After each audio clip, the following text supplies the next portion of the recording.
महाभारत के चौंकाने वाले रहस्य। दोस्तों, महाभारत के कुछ ऐसे रहस्य हैं जिनके बारे में शायद ही आपको किसी ने बताया हो या आपने कभी सोचा हो। महाभारत के कुछ ऐसे रहस्य इस प्रकार हैं। नंबर 1, गुरु द्रोणाचार्य ने अपने शिष्यों द्वारा बदला लेने के लिए अपने मित्र द्रौपद को हरा दिया था। बदले में द्रौपद ने तपस्वियों की मदद से यज्ञ किया था, जिसके परिणाम स्वरूप एक दिव्य कुमार का जन्म हुआ। जल्द ही यज्ञ से एक यज्ञ देवी का जन्म हुआ, जिसका नाम द्रौपदी रखा गया। आकाशवाणी हुई कि दिव्य कुमार का जन्म द्रोणाचार्य को मानने के लिए हुआ है और द्रौपदी का जन्म सभी ऋषियों के लाभ के लिए हुआ है। नंबर 2, द्रौपदी अपने पिछले जन्म में विवाह करने में असमर्थ थी, इसलिए उसने तपस्या शुरू कर दी। भगवान शिव प्रसन्न हुए और उसकी मनोकामना पूरी करने के लिए उसके सामने प्रकट हुए। उसने सर्वगुण संपन्न पति मांगा और अपनी इच्छा 5 बार दोहराई, इसलिए अगले जन्म में उसे 5 पति मिले। नंबर 3, जब धृतराष्ट्र और भीष्म पितामह को पता चला कि पांडव जीवित हैं तो उन्हें हस्तिनापुर बुलाया गया, ताकि भविष्य में कोई लड़ाई न हो, और संपत्ति को पांडवों और कौरवों के बीच 2 बराबर हिस्सों में बांट दिया गया। बहुत जल्द ही पांडवों का राज्य स्वर्ग जैसा दिखने लगा और युधिष्ठिर ने इसका नाम इंद्रप्रस्थ रख दिया। नंबर 4, पांडवों ने द्रौपदी के लिए एक नियम बनाया था कि वह एक निश्चित अवधि तक प्रत्येक पांडव के साथ रहेगी। जब वह एक पांडव के साथ रहेगी तो कोई भी दूसरा पांडव उसके निकट नहीं आ सकता, और यदि कोई नियम तोड़ता है तो उसे अपने जीवन के 12 वर्ष जंगल में कुंवारे के रूप में बिताने होंगे। नंबर 5, युधिष्ठिर के राज्य में कुछ लुटेरों ने ब्राह्मण की गाय चुरा ली थी और ब्राह्मण ने अर्जुन से मदद मांगी, लेकिन अर्जुन के हथियार युधिष्ठिर के महल में थे, जहां वे द्रौपदी के साथ अकेले थे। कुछ पल सोचने के बाद वे महल में घुस गए और नियम तोड़ दिया, क्योंकि उनके अनुसार गाय की रक्षा न करना धर्म के विरुद्ध था। परिणाम स्वरूप उन्हें 12 साल जंगल में बिताने पड़े। नंबर 6, द्रौपदी को प्रत्येक पांडव से एक पुत्र था और युधिष्ठिर की ओर एक पत्नी थी, जिसका नाम देविका था। नंबर 7, कृष्ण की मृत्यु के बारे में सुनने के बाद पांडवों की संसार से रुचि खत्म हो गई और उन्होंने द्रौपदी और कुत्ते के साथ स्वर्ग जाने का फैसला किया। रास्ते में एक एक करके सभी मारे जाते हैं और केवल युधिष्ठिर और एक कुत्ता ही जीवित बचता है।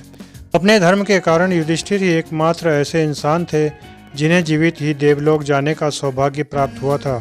नंबर 8, युधिष्ठिर स्वर्ग में दुर्योधन की उपस्थिति से आश्चर्यचकित थे, लेकिन उन्हें पता चला कि उसने कभी कायरता नहीं दिखाई और एक पवित्र स्थान समंत पंचक में बहादुर की मौत मर गया था। नंबर 9, युद्ध से पहले अर्जुन और दुर्योधन दोनों ही कृष्ण के पास मदद मांगने गए थे। दुर्योधन अर्जुन से पहले कृष्ण के पास पहुंच गया था और उसके सिर के पास बैठ गया था।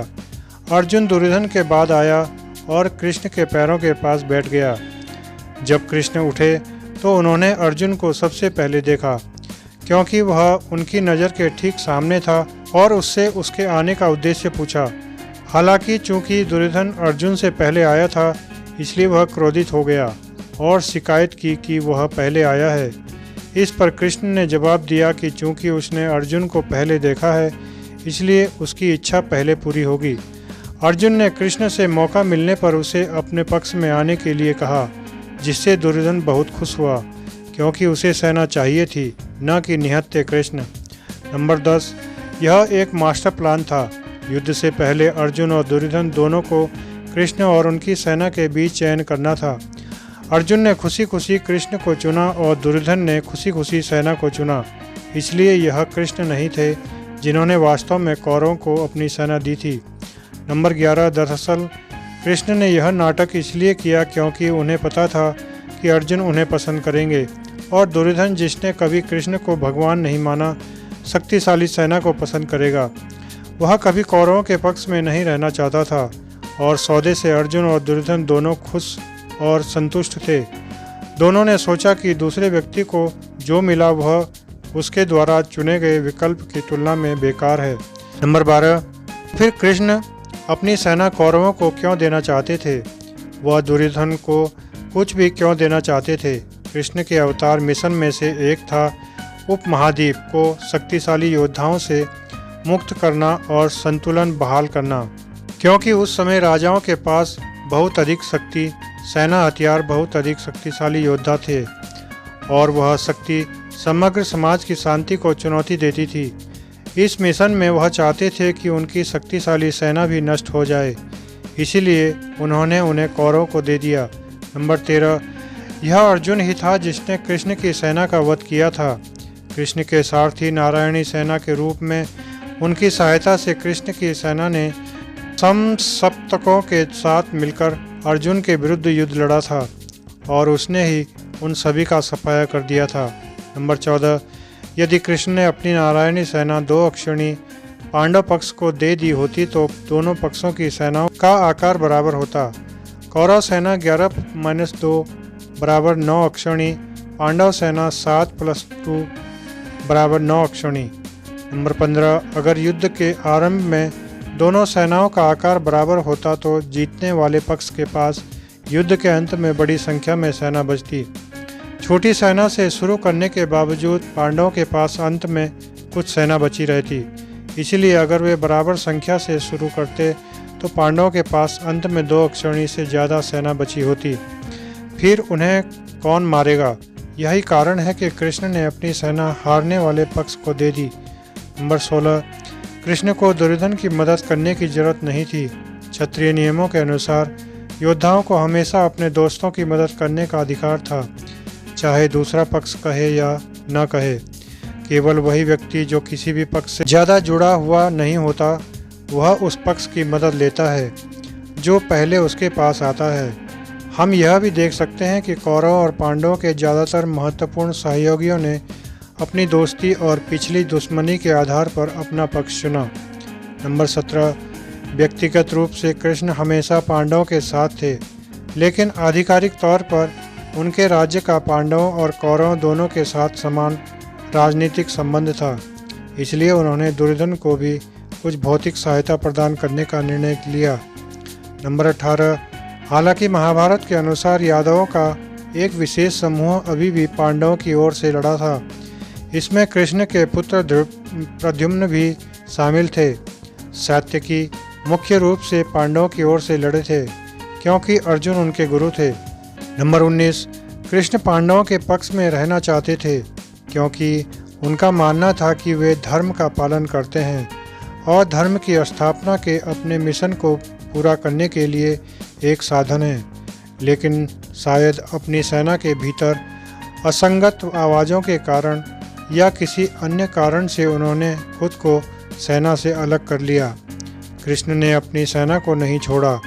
उन्होंने अपने जीवन के अधिकांश समय यादवों की रक्षा की, हालांकि जैसा कि उन्होंने गीता में कहा है, पूर्ण अनासक्ति के साथ। नंबर 20, इसके अलावा चूंकि कृष्ण युद्ध के दोनों पक्षों के चचेरे भाई थे, इसलिए वे किसी के प्रति पक्षपाती नहीं हो सकते थे। न तो वे मानते थे कि पांडव पूरी तरह से पवित्र प्राणी थे, न ही यह कि कौरव पूरी तरह से बुरे थे। वे जीवन को इस तरह से नहीं देखते थे। नंबर 21, उन्होंने कौरवों के साथ हमेशा अच्छे संबंध बनाए रखे। दुर्योधन की पत्नी भानुमति उनकी भक्त थी। उन्होंने कौरवों को पूरी तरह से बुरा नहीं माना, उन्होंने बस इतना देखा कि वे बहुत बुराई कर रहे थे। नंबर 22, कई तरीकों से कृष्ण ने दुर्योधन को धर्म के लिए प्रयास करने के लिए प्रोत्साहित करने की कोशिश की। उस समय भी जब उन्होंने अपने और अपनी सेना के बीच यह विकल्प दिया, तब भी उन्होंने युद्ध से बचने की कोशिश की। एक तरह से दुर्योधन को सेना देना एक बहुत ही बुद्धिमानी भरा कदम था। इस तरह दुर्योधन को लगा कि कृष्ण उसके पक्ष में है और पांडवों को 1 लाख लोगों की सेना के बजाय एक व्यक्ति को लेने के लिए मूर्खता है।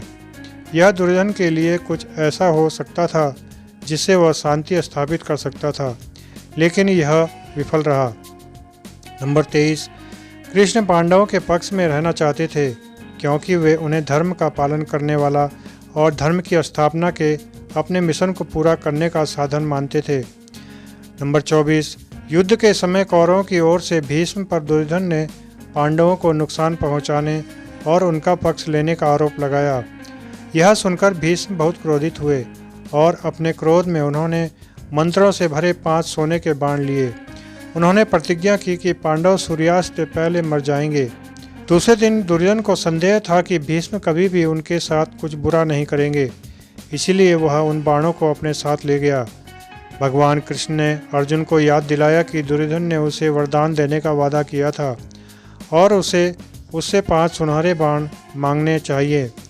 जब अर्जुन ने उनसे बाणों के बारे में पूछा तो दुर्योधन चौंक गया और उससे पूछा कि उसे इन बाणों के बारे में कैसे पता चला। तो अर्जुन ने जवाब दिया, कृष्ण। नंबर 25। जयद्रथ का विवाह दुशाला से हुआ था, जो कौरवों की इकलौती बहन थी। एक दिन जयद्रथ ने जंगल में द्रौपदी को देखा और उससे प्रेम करने लगा। उसने उससे विवाह का प्रस्ताव रखा, लेकिन द्रौपदी ने मना कर दिया। फिर वह द्रौपदी को जबरदस्ती अपने साथ अपने राज्य की ओर ले गया। जब पांडव आए तो अपनी पत्नी को न पाकर युधिष्ठिर ने भीम और अर्जुन को उसे खोजने का आदेश दिया। जब उन्हें इस अपहरण के बारे में पता चला तो उन्होंने जयद्रथ को पकड़ लिया और उसे मारना चाहा, लेकिन द्रौपदी ने उनसे कहा कि वे उसे न मारें, क्योंकि वह उनकी चचेरी बहन का पति था। इसलिए उन्होंने उसके बाल मुंडवा कर उसे गुलाम बना दिया।